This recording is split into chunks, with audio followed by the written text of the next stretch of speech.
Assembly సమావేశాలు ఒక 25 రోజుల పాటు జరిగితే ఆయన 60 రోజులు రానట్టుగా కౌంట్ అవుతుంది. సో అక్కడ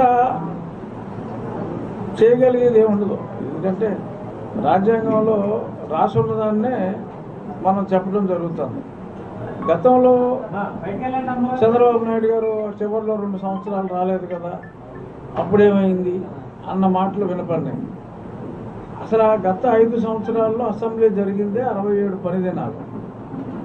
ఆఖరి 2 సంవత్సరాలు ఏదైతే చంద్రబాబు నాయుడు గారు అసెంబ్లీకి రాలేదో అప్పుడు జరిగిన పని దినాలు 35 రోజుల మించి లేవు.